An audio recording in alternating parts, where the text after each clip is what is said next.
Bonjour François-Michel. Bonjour Jean-Philippe. François-Michel Lambert, vous êtes député, vous êtes également président de la Commission nationale de la logistique, vous êtes président de l'Institut de l'économie circulaire, vous êtes donc beaucoup de fonctions. Ma première question, comment un député s'intéresse à la logistique ? Merci de m'inviter Jean-Philippe, je suis ravi d'être ici. Député depuis juin 2012. Avant, j'ai travaillé, évidemment, dans une autre vie, puis privée. J'ai fait 15 ans dans un groupe international de spiritueux et repris mes études au centre de recherche en transport et logistique, le CRETLOG, de l'université d'Aix-Marseille, où je suis resté plusieurs années, tout à la fois chercheur et enseignant, mais aussi en tant que conseil en termes de développement économique des territoires par la logistique et auprès d'entreprises. Donc je suis arrivé député en juin 2012 avec déjà une expérience dans un grand groupe où la logistique était un enjeu majeur, renforcée de mon expérience, de mes compétences acquises au centre de recherche en transport et logistique d'Aix-en-Provence. Alors, un député qui s'occupe de logistique, c'est assez atypique. Comment s'explique cette méconnaissance de la logistique auprès d'une population d'élus qui, finalement, ont de la logistique une perception, je dirais, très opérationnelle ? Ils pensent notamment au transport, à l'entreposage, mais rarement à une organisation plus globale.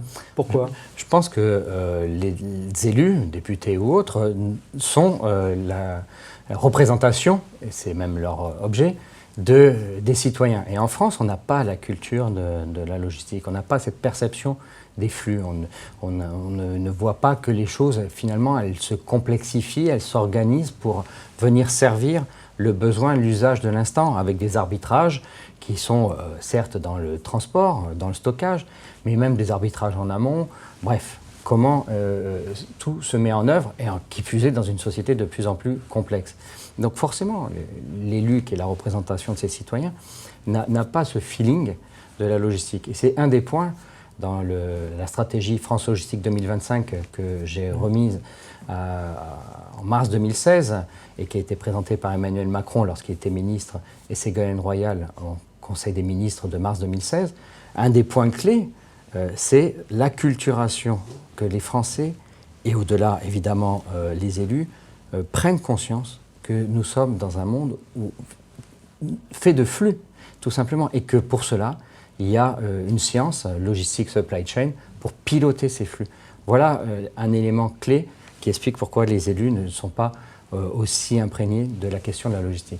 Alors, vous parliez d'acculturation. Qu'est-ce qu'on pourrait faire pour remédier à cette acculturation ? Comment pourrait-on faire pour mieux faire comprendre au monde politique l'importance de la logistique, de la supply chain pour les entreprises, leur croissance et donc par voie de conséquence pour la croissance du pays finalement ?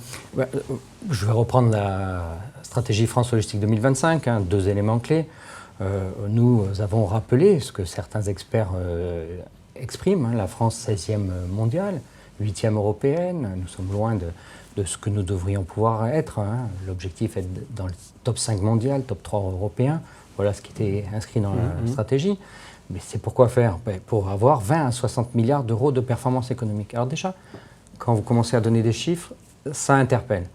Et puis la deuxième axe sur lequel nous travaillons, que nous avons mis dans le rapport, c'est peut-être une certaine simplification de la définition de la logistique. Et moi j'ai repris celle du CRETLOG.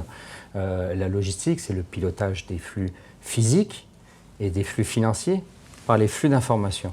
Donc on voit bien qu'il n'y a pas que du transport. On parle de financier, on parle d'information.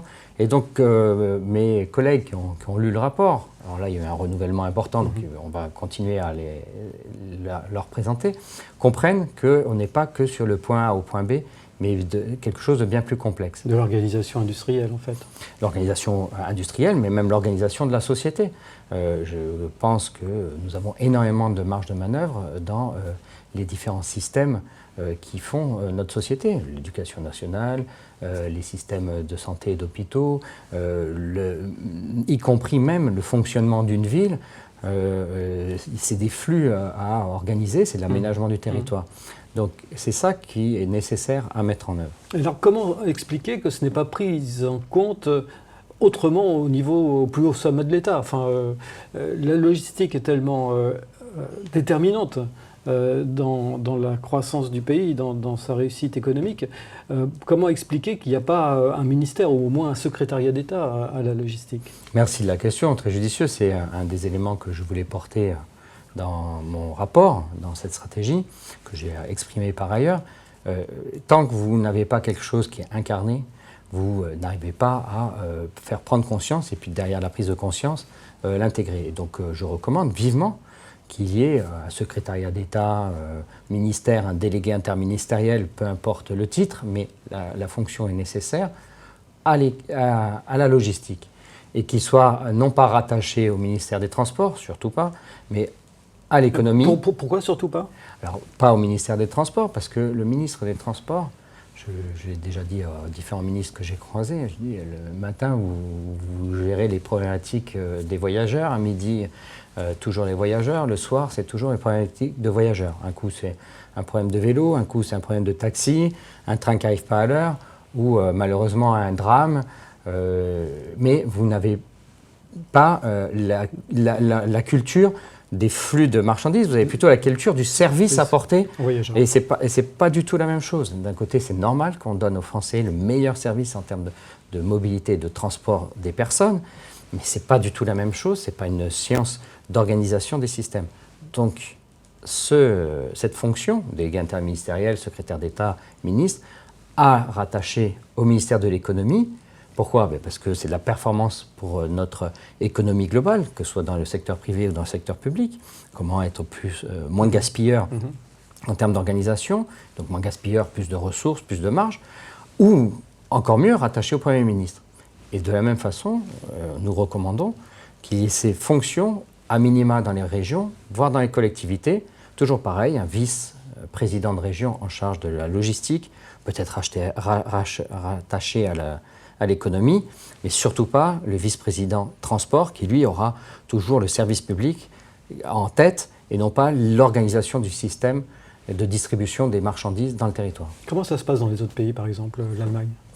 Les autres pays, l'Allemagne ou d'autres, ont une responsabilité gouvernementale de la logistique.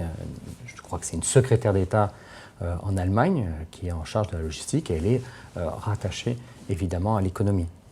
Et d'autres pays ont fait de la logistique une véritable économie nationale. Je pense aux Pays-Bas, par exemple. Voilà, parce qu'on a considéré que la logistique, aujourd'hui, était aussi une activité créatrice d'emplois, ce qui est le cas aussi en France. Il y a beaucoup d'emplois qui sont disponibles, on recevait récemment Jean-Christophe Machet qui expliquait qu'il avait du mal à recruter en logistique. C'est quand même une situation qui était normale. Il y a évidemment beaucoup d'emplois de toute qualification, surtout quand on voit qu'on a une mauvaise organisation. Donc il nous faut apporter des experts d'abord à travers nos entreprises. Nous avons des très belles entreprises internationales et nationales avec des compétences, mais il faut cette acculturation. Et si je reviens sur l'exemple des Pays-Bas, les Pays-Bas, contrairement à la France, nous avons des facilités d'accès aux ressources primaires pour l'alimentation et même un temps pour les ressources primaires pour l'industrie, charbon, métal, etc., à travers notamment nos colonies et nos ports qui importaient tout ça. Un pays vaste où on peut ouvrir sans problème des lieux et être dispersé, mal organisé. Et donc on n'a pas imprégné en nous, Français, cette culture, ce sentiment de l'efficience, un mot clé, de l'efficience de l'organisation. Les Pays-Bas, c'est tout autre chose. Ils ont dû gagner des terres sur la mer, ils sont sous contrainte, ils ont peu de ressources naturelles locales, ils sont placés entre différents points pivots, ils n'avaient pas de colonies, donc ils ont complètement pris conscience que leur croissance sera dans l'efficience, dans leur capacité à être performant dans l'organisation des flux. Et donc, un Néerlandais, quand il est dans la vie très jeune, il voit bien, il sent bien, c'est quelque chose de naturel qui après facilite à ce que l'ensemble de la population participe à l'efficience notamment en termes de logistique. Alors nous avons vu à travers cet entretien que la logistique embrasse beaucoup de domaines. On a parlé d'économie, d'emploi, d'industrie, de distribution, de transport.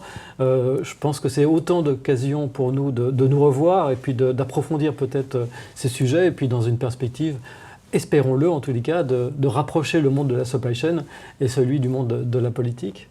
Je suis tout à fait confiant. Je vous remercie Jean-Philippe. Je sais que ça va se rapprocher. C'est inéluctable.